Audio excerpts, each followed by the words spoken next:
Weather Service in Wilmington has issued a severe thunderstorm warning for southeastern Preble County, northeastern Butler County, Warren County, western Greene County, southern Montgomery County, until 4:15 p.m.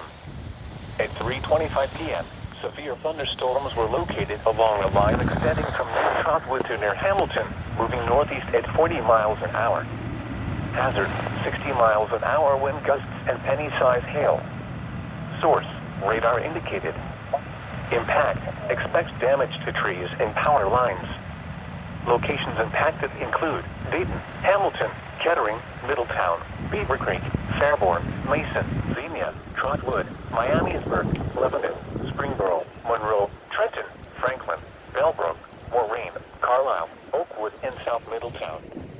This includes the following interstates: I-71 in Ohio between mile markers 26 and 41. I-75 in Ohio between mile markers 24 and 55.